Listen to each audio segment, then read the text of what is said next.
یہ آکاشوانی ہے، خبروں کے ساتھ میں اسلم بیگ۔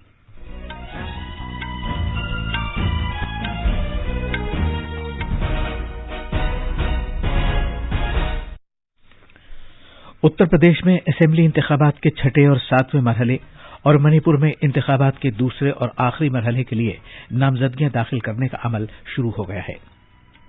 بھارت میں ٹیکہ کاری مہم کے تحت کووڈ سے بچاؤ کے ابھی تک 168 کروڑ 47 لاکھ سے زیادہ ٹیکے لگائے جا چکے ہیں۔ وزیر اعظم نریندر مودی حیدرآباد میں کل مجسمہ مساوات کو قوم کے نام وقف کریں گے۔ بھارت نے موسم سرما کی بیجنگ اولمپکس کو سیاسی شکل دینے کی چین کی کوششوں پر تشویش ظاہر کی ہے۔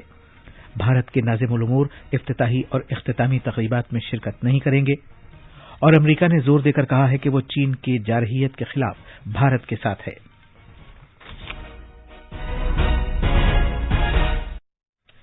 جیسا کہ آپ جانتے ہیں، ملک کے کئی حصوں میں کووڈ-19 کے معاملات تیزی کے ساتھ بڑھ رہے ہیں۔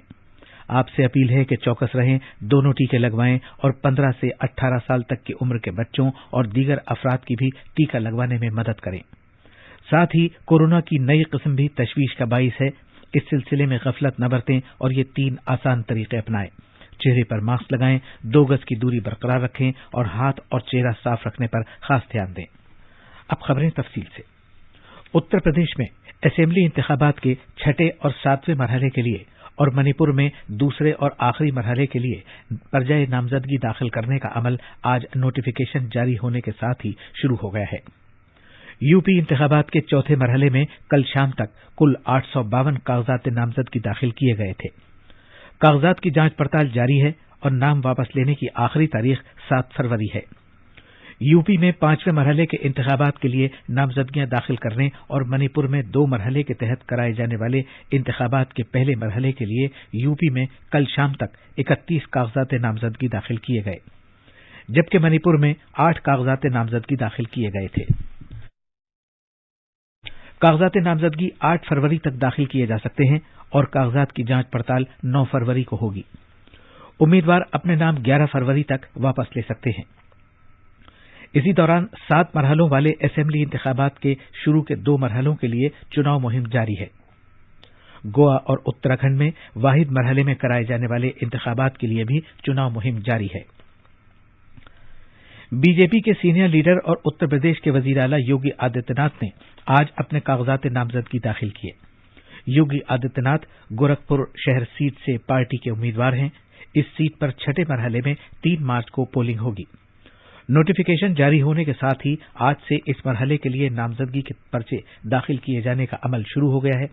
دھرمیندر پردھان کے ہمراہ بی جے پی کے سینئر لیڈر اور مرکزی وزیر داخلہ امت شاہ نامزدگی پرچے داخل کرنے کے عمل کے دوران یوگی آدتیہ ناتھ کے ساتھ تھے۔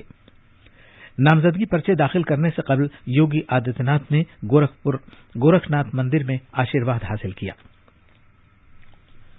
ملک گیر ٹیکہ کاری مہم کے تحت کووڈ سے بچاؤ کے ابھی تک 168 کروڑ 47 لاکھ سے زیادہ ٹیکے لگائے جا چکے ہیں۔ وزارت صحت نے کہا ہے کہ کل 55,58,000 سے زیادہ ٹیکے لگائے گئے، جبکہ صحت یابی کی شرح 95.39% ہے۔ اس بیماری سے شفا یاب ہونے والوں کی تعداد بڑھ کر اب 4 کروڑ سے زیادہ ہو گئی ہے۔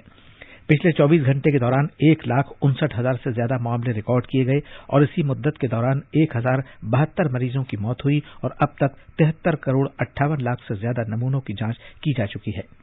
وزیر اعظم نریندر مودی کل حیدرآباد کا دورہ کریں گے۔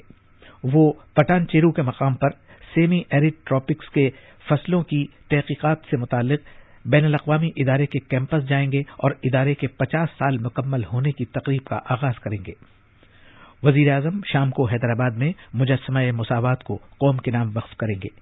216 فٹ اونچا مجسمہ مساوات 11ویں صدی کے بھکتی سنت شری رامانج آچاریہ کی یاد میں بنایا گیا ہے، جنہوں نے عقیدے، ذات اور ملت سمیت زندگی کے سبھی پہلوؤں میں برابری کے نظریے کو فروغ دیا۔ جناب مودی ایک جیسے 108 دیویا دیسم دیکھنے بھی جائیں گے جو مجسمہ مساوات کے اطراف واقع ہیں۔ وزیر اعظم نریندر مودی نے کل جموں کشمیر کے کشتواڑ ضلع میں ایک سڑک حادثے میں ہوئے جانی نقصان پر افسوس کا اظہار کیا ہے۔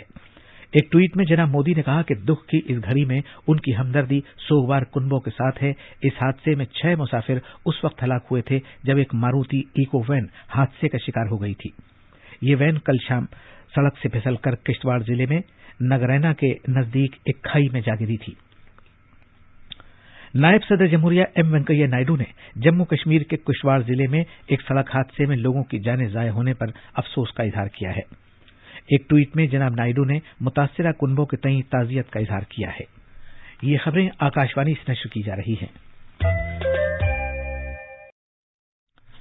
بھارت نے کہا ہے کہ یہ بات افسوسناک ہے کہ چین نے موسم سرما کے اولمپک کھیلوں کو سیاسی رنگ دینے کا راستہ اختیار کیا ہے۔ ان کھیلوں میں چین کی جانب سے گلوان کے سپاہی کو مشل بردار بنائے جانے کے اطلاعات پر نامہ نگاروں کے سوالوں کا جواب دیتے ہوئے وزارت خارجہ کے ترجمان ارندم باگچی نے کہا کہ بھارتی سفارت خانے کے ناظم الامور پیچنگ میں ہونے والے موسم سرما کے اولمپک کھیلوں کی افتتاحی یا اختتامی تقریب میں شرکت نہیں کریں گے۔ اروناچل پردیش کے ایک لڑکے کو چین کی پیپلز لبریشن آرمی کے ہاتھوں اذیت پہنچائے جانے پر ایک سوال کے جواب میں جناب باگچی نے کہا کہ بھارت نے یہ معاملہ چین کے ساتھ اٹھایا ہے۔ امریکہ نے زور دیتے ہوئے کہا ہے کہ وہ چینی جارحیت کے خلاف بھارت کی حمایت کرتا ہے۔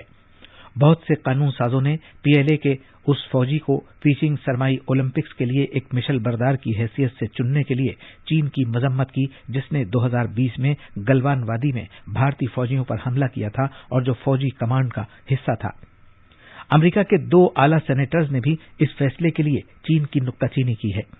کل ایک نیوز کانفرنس سے خطاب کرتے ہوئے دفتر خارجہ کی ترجمان نیڈ پرائس نے نامہ نگاروں کو بتایا کہ جب بھی بھارت چین کے درمیان سرحدی تنازعات کی بات سامنے آئے گی، امریکہ ہمیشہ ان تنازعات کے پرامن حل اور براہ راست مذاکرات کی حمایت جاری رکھے گا۔ انہوں نے مزید کہا کہ ہم بھارت بحر الکاہل خطے میں اپنی مشترکہ خوشحالی، سلامتی اور اقدار کو آگے بڑھانے کے لیے اپنے شراکت داروں اور اتحادیوں کی حمایت جاری رکھیں گے۔ گزشتہ سال فروری میں چین نے سرکاری طور پر تسلیم کیا تھا کہ گلوان میں بھارتی فوج کے ساتھ جھڑپوں میں 5 چینی فوجی افسر اور فوجی ہلاک ہوئے تھے۔ حالانکہ عام طور پر یہ کہا جا رہا تھا کہ مرنے والوں کی تعداد اس سے کہیں زیادہ تھی۔ ڈی ڈی اسپورٹس چینل چین کی راجدھانی پیچنگ میں موسم سرما کے اولمپکس کی افتتاحی اور اختتامی تقریبات نشر نہیں کرے گا۔ وزارت خارجہ کے ترجمان ارندم باگچی نے کل کہا تھا کہ یہ افسوس کی بات ہے کہ چین نے موسم سرما کے اولمپکس کو سیاسی شکل دے دی ہے۔ انہوں نے کہا تھا کہ پیچنگ میں بھارتی سفارت خانے کے ناظم الامور ان تقریبات میں شرکت نہیں کریں گے۔ پرسار بھارتی کے سی ای او ششی شیکھر ویمپتی نے ایک ٹویٹ میں کہا کہ وزارت خارجہ کے بیان کے نتیجے میں ڈی ڈی اسپورٹس چینل موسم سرما کے اولمپکس کی افتتاحی اور اختتامی تقریبات کو نشر نہیں کرے گا۔ تاریخی چوری چورا واقعہ اتر پردیش کے شہر گورکھپور میں 1922 میں آج ہی کے دن رونما ہوا تھا۔ یہ واقعہ 4 فروری 1922 کو بھارت میں برطانوی سامراج کے تحت گورکھپور ضلع کے چوری چورا قصبے میں رونما ہوا تھا۔ عدم تعاون تحریک میں بڑی تعداد میں حصہ لینے والے مظاہرین کا پولیس کے ساتھ تصادم ہوا تھا، جس کے نتیجے میں پولیس نے ان پر فائرنگ کر دی تھی۔ جواب میں مظاہرین نے بھی ایک پولیس اسٹیشن پر حملہ کر کے اس میں آگ لگا دی تھی، جس کی وجہ سے پولیس اسٹیشن میں موجود تمام لوگ ہلاک ہو گئے تھے۔ اس واقعے میں 3 شہری اور 23 پولیس اہلکار ہلاک ہوئے تھے۔ مہاتما گاندھی نے جو تشدد کے سخت خلاف تھے، اس واقعے کے نتیجے میں 12 فروری 1922 کو قومی سطح پر عدم تعاون کی یہ تحریک روک دی تھی۔ وزیر اعظم نریندر مودی نے پچھلے سال 4 فروری کو چوری چورا 100 سالہ تقریبات کا افتتاح کیا تھا اور اس موقع پر انہوں نے ایک ڈاک ٹکٹ بھی جاری کیا تھا۔ آخر میں اہم خبروں کی سرخیاں ایک بار پھر۔ اتر پردیش میں اسمبلی انتخابات کے 6 اور 7ویں مرحلے اور منی پور میں انتخابات کے دوسرے اور آخری مرحلے کے لیے نامزدگیاں داخل کرنے کا عمل شروع ہو گیا ہے۔ بھارت میں ٹیکہ کاری مہم کے تحت کووڈ سے بچاؤ کے ابھی تک 168 کروڑ 47 لاکھ سے زیادہ ٹیکے لگائے جا چکے ہیں۔ وزیر اعظم نریندر مودی حیدرآباد میں کل مجسمہ مساوات کو قوم کے نام وقف کریں گے۔ بھارت نے موسم سرما کے پیچنگ اور اولمپکس کو سیاسی شکل دینے کی چین کی کوشش پر تشویش ظاہر کی ہے۔ بھارت کے ناظم الامور افتتاحی اور اختتامی تقریبات میں شرکت نہیں کریں گے۔ امریکہ نے زور دے کر کہا ہے کہ وہ چین کی جارحیت کے خلاف بھارت کے ساتھ ہے۔ اسی کے ساتھ خبریں ختم ہوئیں۔